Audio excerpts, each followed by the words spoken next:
My son's wife called me the help, so I handed her the keys and said, "Good luck paying the bills." They say that some betrayals don't come with daggers, but with laughter, and that was exactly how mine unfolded. Not through confrontation or raised voices, but through a single moment so casual, so dismissive, that it split my entire life into a before and after. It was a Thursday evening in early fall, the kind where the breeze carries just enough cool to remind you that summer is gone. The house smelled like garlic and thyme. I had spent all afternoon preparing dinner, even though I wasn't officially invited. I had picked up groceries that morning, vacuumed the living room, wiped down the counters, and set out the good dishes, the ones Ethan's wife Olivia only ever used for guests she wanted to impress. I had done it all without complaint, the same way I had done everything since they moved into the house I bought 2 decades earlier with my life savings. Back then, it was just me and Ethan, a single mother scraping by on minimum wage, juggling shifts at a diner and restocking shelves at a hardware store just to make ends meet. I used to tuck my son into bed after working 14 hours, kiss his forehead, and then sit at the kitchen table balancing bills I could barely pay. That house, our house, had been my dream. I bought it with a down payment scraped together from every tip jar and overtime shift. I gave up everything for it: travel, rest, even my health some years. And when Ethan graduated college, I told him the house was his too. Not legally. The deeds stayed in my name, but I wanted him to feel safe, supported, and unburdened. Olivia came into the picture shortly after. She was magnetic in a carefully curated way. Flawless makeup, effortless charm, always a comment about gratitude or growth on her lips. She ran something called a mindset consultancy, which, as far as I could tell, involved posting pastel-colored quotes on Instagram and charging desperate women for webinars about journaling their way to success. I didn't say much. I kept cleaning, cooking, and stepping out of the way when her clients came over, which was often. They needed the space to record videos and create aesthetic content, so I'd stay in the basement or take long walks even when my knees ached. I didn't want to be a burden. But on that particular Thursday, everything changed. Olivia had organized a dinner for her parents, elegant, expensive, and utterly unnecessary. She hadn't told me until late the night before, so I had rushed to make sure everything looked presentable. She didn't ask, and I didn't offer. It was just understood. As guests started arriving, I stayed quiet, busying myself with the dishes. I thought maybe, just maybe, they'd appreciate the work I'd done. But when Olivia's mother glanced at me and asked with a smirk, "And you are?" Olivia laughed, not a polite laugh, but one tinged with superiority, the kind of laugh that lets you know a joke has been made at your expense. "Oh, her," she said, waving casually in my direction. "That's Margaret. She's like our unofficial maid, keeps the place running." The room erupted in polite chuckles. And then, the part that broke me more than anything, Ethan laughed too. My son, the boy I had raised alone, sacrificed everything for, stood there in his expensive shirt, his arm around his wife, and laughed while I stood holding an empty wine bottle I had just brought up from the basement. No one corrected her. No one said, "That's my mother." No one even looked uncomfortable. Just laughter, clinking glasses, and the sound of my heartbeat slowing into a heavy thud. I didn't say a word. I placed the bottle on the counter, excused myself quietly, and walked to the room at the back of the house where I had once tucked Ethan into bed with bedtime stories and humidifier mist to help with his allergies. I sat on the edge of the bed, staring at the walls I had painted myself, the curtains I sewed from old linens. That night, I didn't cry. Not yet. What I felt was deeper than sadness. It was an unraveling, a clarity so sharp it felt like a knife in the ribs. I had become invisible in my own home. No, worse, I had become furniture, background, useful but not seen. And when the people who are supposed to love you reduce you to a joke in front of strangers, something shifts in you forever. In that moment, I thought about all the mothers I knew who had given their children everything: love, support, second chances, and still ended up discarded like yesterday's mail. I had become one of them, and as painful as that realization was, it came with something else: resolve. I didn't rage, I didn't scream. I just knew that I was done begging for kindness from people who fed off my silence. The next morning, I got up early as always, made coffee, fed the cat that Olivia insisted she adored but never remembered to care for. Then, without ceremony, I walked to the kitchen drawer, took out the key ring, and gathered every key in the house: front door, back door, garage, mailbox, safe. Then I waited. When Olivia floated downstairs in yoga pants and a distracted daze, scrolling through her phone, I stood in her path. She looked up, mildly annoyed. "What's this?" she asked as I handed her the keys. I smiled. "Good luck paying the mortgage." She blanked, confused. "Wait, what?" I didn't explain. I just walked away, past the framed photos I had hung, the pillows I had fluffed, the family heirlooms that were never appreciated. I took nothing, not even the antique tea set that belonged to my grandmother. Just my purse and the coat I wore the day I brought Ethan home from the hospital. He ran after me, barefoot in the driveway, calling my name. But I didn't stop. I didn't even flinch. Because clarity isn't loud. It's silent, unmistakable. I drove away with my hands steady on the wheel, not knowing exactly where I was going, only knowing where I'd never return. It wasn't revenge, not yet. It was liberation. And sometimes, that's the most dangerous thing of all. The apartment I moved into wasn't glamorous. It smelled like mothballs and old dust, and the wallpaper in the bedroom had peeled in long, jagged strips. But it was mine. Mine in a way that no room in my old house had been for years. It belonged to my great-aunt Ruth, a woman I remembered mostly through scent, lavender and lemon soap, and quiet resilience. She had passed years ago, leaving this small second-story flat to me almost as an afterthought, like she somehow knew that one day I'd need a place to start over. I didn't cry when I arrived. I unpacked slowly, methodically, like I was trying to distract myself from the weight of what had just happened. One suitcase, a few toiletries, a coat still faintly dusted with the smell of roast chicken. The silence was so deep it felt like a blanket pressed too tight against my ears. No Olivia humming in the kitchen, no Ethan shouting from the living room. Just me and the radiator, knocking softly like it was offering me sympathy. That first night, I lay awake on the lumpy couch, the broken bed frame in the next room propped against the wall like a reminder that even new beginnings require repairs. I stared at the ceiling for hours, thinking about what it means to give your whole self to someone, to pour every ounce of your being into raising a child, only to become invisible in return. I wasn't sad, I was hollow. And yet, within that emptiness, something unexpected began to grow. Not joy, not freedom, but permission.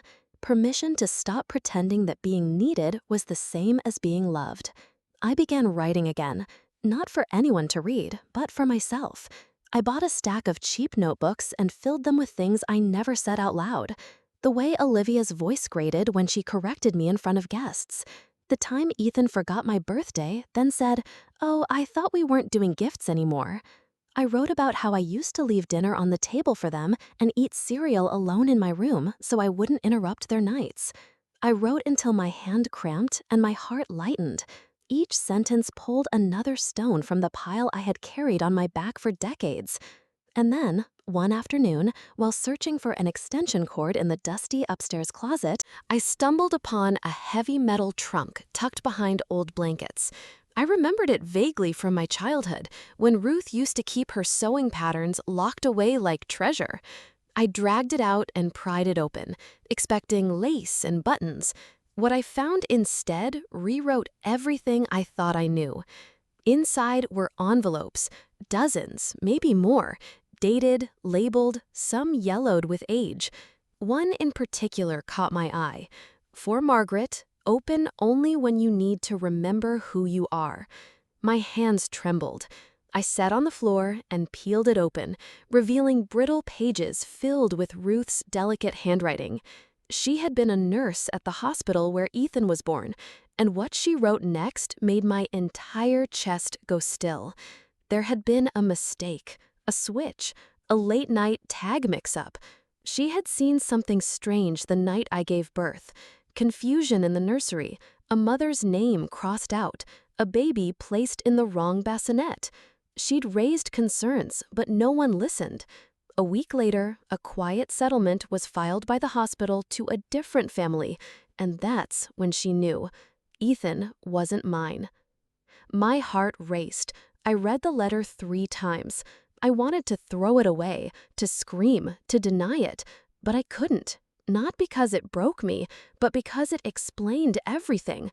That coldness I felt from Ethan, the sense that we were never quite connected the way I had hoped, the way he always seemed slightly distant, even as a child. I thought it was me, that I was too overbearing, too tired, too ordinary. But now I understood. And for the first time since I walked out of that house, I felt something close to peace. Not because I didn't love Ethan, but because I finally realized I hadn't failed. I just didn't know the whole story. And that truth changed everything. The letter included a name, Michael Jameson, my real son, a child who had grown up just a few miles from me. Ruth had included newspaper clippings, a photograph, even a copy of a document with a hospital logo, like she had spent years trying to make peace with what she saw and couldn't unsee. I couldn't sleep that night. I stared at the picture of a baby I never held and imagined who he had become. And then I did what any mother would do. I researched him. Carefully, quietly. I looked up every Jameson in the area. I scanned social media accounts, public directories, LinkedIn profiles. I wasn't stalking. I was reaching across time, trying to reclaim something stolen. It took 2 days before I found him, a bookstore owner, just a few blocks away from where I used to grocery shop. His profile picture stopped my breath. He looked like me, not in a dramatic, cinematic way, but in the way his eyes tilted slightly at the corners, the way he held his mouth when he smiled. I bookmarked the page and sat for a long time, unsure of what to do next. I couldn't barge in and say, "Hello, I'm your real mother." That would be cruel, disruptive.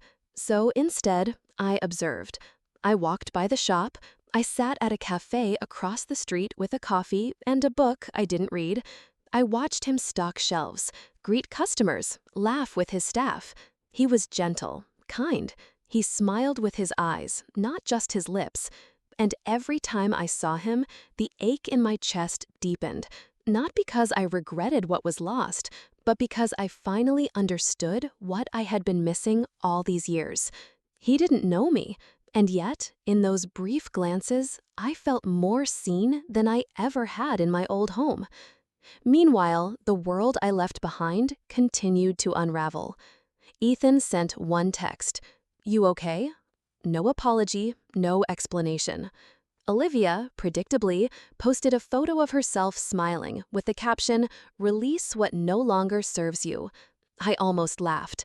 Their life was curated, filtered, and fake. And I knew it wouldn't last. They were already struggling to refinance the house. It was still in my name. Olivia had tried to file paperwork without my signature, denied, of course. Ethan had left his job 6 months ago to focus on his next chapter, which in real terms meant watching reality TV and investing in crypto. They were drowning in debt, and the only thing keeping them afloat had been my quiet contributions. I stopped all of it, canceled the auto payments, disconnected the utilities in my name, and then I did something I had never done before. I called a lawyer, a woman named Diana, sharp as a tack and kind without pity. I told her everything. She nodded once and said, "We'll start with reclaiming legal ownership. Quietly, cleanly. They won't see it coming." I didn't feel guilty. I felt grounded. I had always thought strength came from endurance, but now I was learning that true strength is the ability to walk away, and I was just getting started. I never imagined that the quiet hum of a bookstore could feel more like home than the house I once bled for. But life has a strange way of guiding us toward what we needed all along. The first time I walked into Jameson's Books, it was raining, the kind of soft drizzle that turns pavement into a mirror. I hesitated in the doorway, heart hammering so loud I thought the chimes above the door might ring in rhythm. Michael was there, behind the counter, cataloging new arrivals. He looked up and smiled politely, the way any shop owner does when a stranger walks in. "Let me know if you need anything," he said warmly, and returned to his work. I wandered the aisles aimlessly, fingers grazing spines of novels I didn't read, simply absorbing the energy of the place. It smelled like cedar and ink and faint peppermint, and I felt something release in me. I bought a poetry book, one I didn't need, but it gave me an excuse to approach the counter. "Good choice," he said, scanning the barcode. "Hard to find in good condition." I nodded, murmured something like, "I've always loved poetry," though in truth, I couldn't remember the last time I'd let myself read for pleasure. His hands brushed mine as he passed the paper bag across the counter, and I almost forgot to breathe. I left without saying anything else, walking straight back into the rain. My notebook that night was frantic, filled with half-sentences, sketches of his face, details about the store, the date stamped on the receipt, as if writing it down would preserve the moment forever. I returned 2 days later. Then again, 3 days after that. I was careful not to seem too eager, always buying something small, postcards, a bookmark, a novel I pretended to be hunting for. Michael began to recognize me. "Back again?" he'd ask with a smirk. I'd shrug. There's something about this place. And there was. Peace, familiarity, something unnamed. He didn't know me, not yet, but I felt more connected to him in 10 minutes than I had to Ethan in 10 years. Meanwhile, the other world, the one I had walked away from, was beginning to shake. My lawyer moved swiftly, filing property claims and reviewing financial records. Olivia and Ethan's financial house of cards had begun to wobble, and I watched with a cold detachment I hadn't known I was capable of. Olivia's social media presence remained perfectly curated, but I noticed fewer collaborations, fewer tags from friends, more vague captions about cleansing energy and shedding old skins. I knew what that meant. The money was drying up. She had no clue that the foundation she stood on was cracking beneath her stiletto heels. One evening, I visited the bookstore late, minutes before closing. Michael was alone, sipping tea and restocking the philosophy section. I lingered by the display case, pretending to browse, while he hummed softly to a jazz playlist in the background. When our eyes met, I saw something flicker there. Recognition? Curiosity?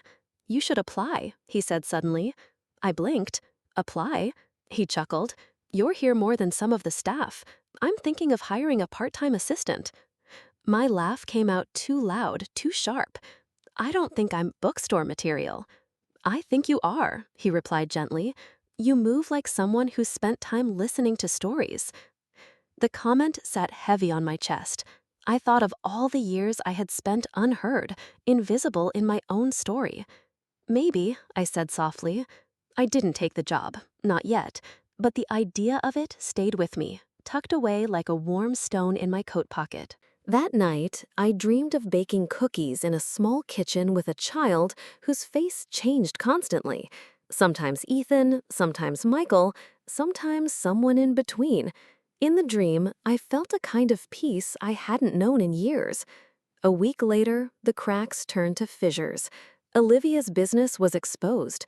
My lawyer had uncovered fraudulent filings, unpaid taxes, and fake client lists. I hired a discreet business consultant who specialized in small business audits. He was thorough and discreet, and when he handed me the report, I knew Olivia's empire was a sham. Curated photo shoots, rented furniture staged as her own, copy-pasted testimonials, and a handful of unpaid interns doing all the real work. She had built a fantasy and invited the world to applaud. I wasn't angry. I was fascinated. For years, I thought I was the one pretending, trying to maintain dignity while living under their gaze. But it turned out they were the actors. I was the real one all along. I mailed the report anonymously to Olivia's parents, a single manila envelope with a post-it that read, "The performance is over." Within days, the changes were visible. Her online activity slowed, sponsored posts disappeared. Her parents stopped appearing in tagged photos. Whispers began, and I simply continued my visits to the bookstore. Michael and I began to talk more about literature, about food, once about grief. "I lost someone last year," he said one afternoon as we drank tea in the back office. "She wasn't family by blood, but she raised me like I was her own." I nodded. I understand that kind of loss. We sat in silence for a moment, sipping, breathing. I wanted to tell him everything, but I didn't, not yet. I began preparing instead, organizing documents, writing letters, practicing the conversation in the mirror. I even rehearsed what I would say if he screamed, if he cried, if he rejected me completely. But when the moment finally came, none of that mattered, because nothing can prepare you for the weight of truth when it finally speaks. I chose a quiet afternoon. He was restocking fiction. I approached him, palms sweaty, voice trembling. "Michael," I said. He turned, smiling as always. "Hey, poetry aisle's over there." "I need to talk to you," I said. His face shifted. "Sure, what's up?" We sat in the back room. I placed the envelope on the table. "I need you to read this," I said. "It's about you, about me, about something that happened a long time ago." He opened it slowly, reading in silence. The hospital documents, Ruth's letter, DNA evidence, affidavits. I watched him absorb it piece by piece. His expression never cracked until the very end, when he looked up and whispered, "So, you're saying I'm not who I thought I was?" I nodded, and I'm not who I thought I was either. He stood, paced the room, hands in his hair. "This is a lot." "I know." "What do you want from me?" he asked. "Nothing," I replied, voice breaking. "I just needed you to know, because the truth deserved a voice, even if it never gets a place." He sat again, slowly. "I believe you," he said, and those 3 words undid me. I cried, not because I hoped he'd call me mom, but because I hadn't expected kindness. He reached across the table and placed a hand over mine. "Let's take it slow."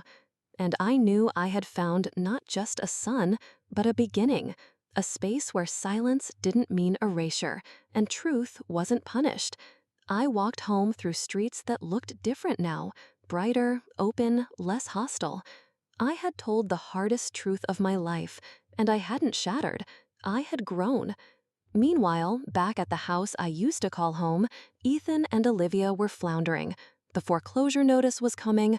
Olivia's brand had lost all credibility. Ethan had tried calling me 3 times. I didn't answer. It wasn't revenge. It was self-preservation. When people show you who they are, believe them. And when you show yourself who you are, respect that. I wasn't the maid anymore. I was the author now, the narrator of my own future. And that future, for the first time in my life, was unwritten and wide open. Ethan showed up on a gray Tuesday afternoon, the kind of day that feels like a sigh held too long. I saw him through the peephole before he knocked, shoulders slouched, hair unkempt, hands stuffed into the pockets of a coat that had once fit him better. I didn't answer immediately. I just stood behind the door, listening to the silence he had left in my life, echoing louder than any apology he could offer. When he finally knocked, it was timid. 3 soft raps, like he didn't know if I'd answer or if he even deserved an answer. "Mom," he said quietly, "please, can we talk?" I opened the door without a word and stepped aside. He walked in slowly, glancing around the small apartment like it belonged to a stranger, like he was only now realizing how far from me he had drifted. He sat on the edge of the couch, fidgeting. I took the chair across from him, arms folded, face neutral. For a moment, neither of us said a thing. Then he finally looked up. "Why?" he asked. "Why are you doing this?" I raised an eyebrow. "Doing what?" "Selling the house. cutting us off. You just vanished." I let out a breath I hadn't realized I'd been holding. "Ethan, I didn't vanish. I left. There's a difference. People who vanish are missed." He flinched. "I miss you," he murmured. "Do you?" I asked. "Or do you just miss the things I did for you?" He looked away. "I didn't mean to laugh that night. I didn't know what to say." "And so you said nothing," I replied. "And silence says more than words sometimes." He stood, began pacing. "Olivia, she's not who I thought she was." I stood, walked over to a drawer, and pulled out a manila envelope. "Sit," I said. He did. I handed him the envelope. "Read." He opened it, brows furrowed, and scanned the pages. Hospital forms, DNA results, Ruth's letter. His face paled. His lips parted, but no words came out. Finally, he managed, "This can't be real." "It is," I said. "You weren't born to me, but I raised you like you were. I gave you everything, and still, I became the maid in your house." He looked crushed, completely unraveled. "So, who is your real son?" I didn't answer right away. That doesn't matter right now. What matters is that the truth was buried, and now it's not. I'm not angry, Ethan. I'm awake, and once someone wakes up, they can't go back to sleep. His voice cracked. "What am I supposed to do with this?" "I don't know," I said, "but it's not my job to carry your guilt. Not anymore." He left without another word, the envelope still clutched in his hand. I didn't feel triumphant. I felt tired, but also lighter, because the burden of silence had finally been passed to where it belonged. Over the next few days, word began to spread. The house officially went on the market. Olivia's business collapsed, first quietly, then catastrophically. Sponsors pulled out. A viral thread exposed her for faking partnerships. Her lifestyle brand dissolved into digital ash. I watched from a distance, not with glee, but with quiet observation. I wasn't destroying them. I was simply letting the truth do its work. Meanwhile, something unexpected was growing between Michael and me. Not a mother-son bond, not yet, but something gentler, a quiet curiosity. We met for coffee. We talked about the ethics of storytelling, about memory, about the things we remember differently once we have more information. "I feel like my whole childhood is being rewritten," he told me one afternoon, stirring honey into his tea. "Is that wrong?" "No," I said. "It's just complicated. The facts didn't change, but the frame did." He nodded, thoughtful. "Do you ever wish it hadn't happened?" I paused. "I wish I had known, but I don't regret what I gave, only who I gave it to." We sat in silence after that. He didn't press, and I didn't explain. That was the beauty of our conversations. Room to breathe. Meanwhile, Ethan sent another message. "Can we meet?" I ignored it. Then another. "Just once, please." I finally agreed, not for him, but for me. We met in a park neither of us had history in. I chose it intentionally. No memories, no ghosts. He was already there when I arrived, sitting on a bench, hunched forward like a man who had run out of roads. "I don't want to argue," he said. "Good," I replied, "because I'm not here to explain myself again." He pulled out the envelope I had given him. "I did my own test. It's true." I nod. "It doesn't change how I grew up. You're still the only mother I remember." "Then maybe you should have treated me like one," I said. He swallowed hard. "I thought I was protecting Olivia, but I was just hiding behind her. You handed her the pen and let her write me out of my own story," I said quietly. "And now you're realizing she wasn't the author you thought she was." "I lost everything," he said. "You gave it away," I replied. He didn't argue. I hope he's good to you, Michael." I nodded. "He's kind, and he sees me." Ethan's voice dropped. "Do you hate me?" "No," I said honestly, But I love myself more than I love the idea of you. That silence between us wasn't bitter. It was honest. When I left the park, I didn't look back.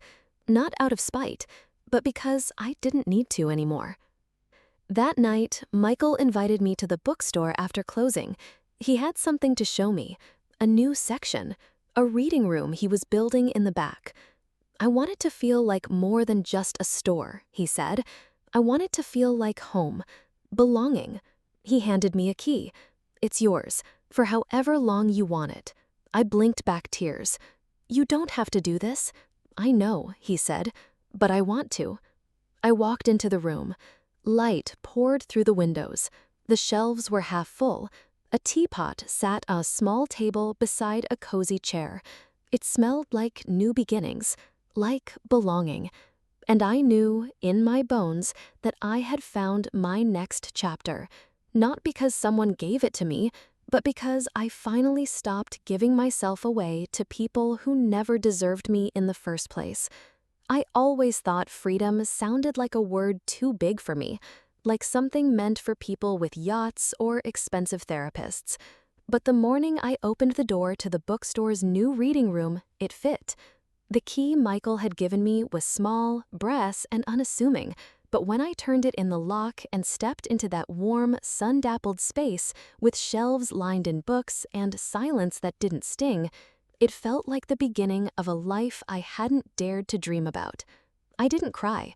I just stood there, breathing it in, letting the scent of paper, wood polish, and peppermint tea wrap around me like a new kind of safety. I traced my fingers across the spines of books that hadn't yet been sorted, feeling the weight of all the stories they held. Stories I was finally ready to add my own voice to. And for once, I wasn't anyone's maid, or anyone's mother, or anyone's burden. I was just Margaret. I started coming in every morning before the shop opened. Michael would smile when I arrived and hand me a cup of tea without asking what kind. We didn't talk about the letter, the test, the past. We didn't need to. We talked about Dostoevsky, about shortbread cookies, about whether cats know when we're sad. One morning he said, "You should write a book." And I almost left until I saw he was serious. "You've lived something most people couldn't even imagine," he said.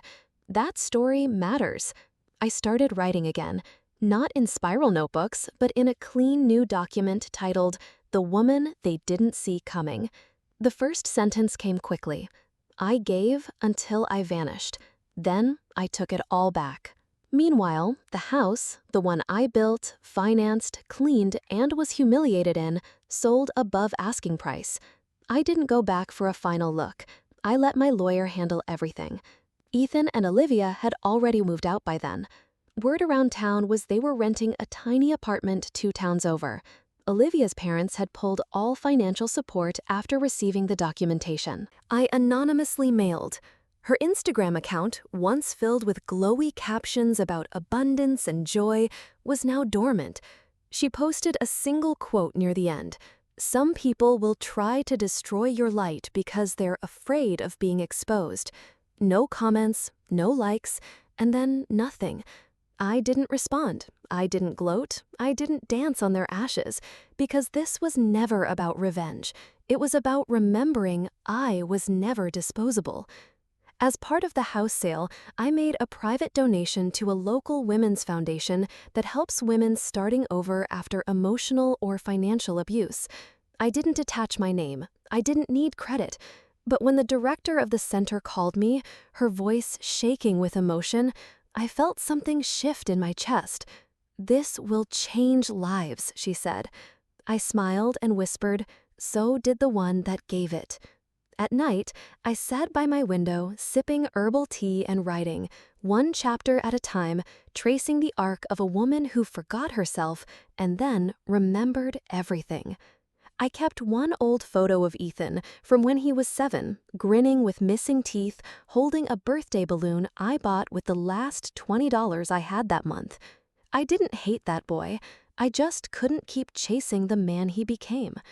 About a month after the sale closed, I received a letter in the mail, handwritten, from Ethan. It said, I still don't know who I am, but I think I finally see who you are. I'm sorry it took losing everything to see you clearly. I'm sorry I laughed. I'm sorry I didn't stop her.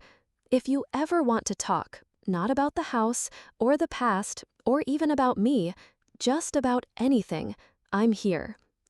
I folded the letter, placed it in the back of a drawer, and lit a candle. I didn't feel the need to reply, not yet. Not because I was angry, but because peace sometimes means distance. The day the bookstore held its first community event, Michael asked me to speak. Just say something about new beginnings, he said. I stood in front of a small group of strangers, hands trembling, voice shaking, but I spoke anyway. There's a kind of power in walking away, not with slammed doors or raised voices, but with quiet, unshakable knowing. I spent years giving myself away piece by piece, thinking that made me good. Now I know. Goodness isn't sacrifice. It's truth. It's being able to say, that's enough, and meaning it. And when you do, the people who saw you as furniture won't know what to do. Let them sit in the silence you left. That silence is where your strength lives. They clapped softly, respectfully, and Michael, standing in the back with his arms crossed and eyes glassy, nodded. When everyone left, he said, "You didn't just take back your story. You rewrote the whole ending." Later that week, he handed me a framed sign for the reading room. It read, "Margaret's Corner, a place for the ones who refused to disappear." I didn't cry, but I did trace the letters with my fingers, because sometimes recognition doesn't come in loud announcements. It comes in the quiet honoring of someone who once sat in the kitchen holding a bottle of wine and pretending not to notice that everyone had forgotten who she was. Now, no one forgets. Now they ask to hear my story, and I tell it, not for revenge, not to reopen wounds, but to remind others that they too can walk away. They can close the door. They can pick up the pen and write something new. I did, and so can you.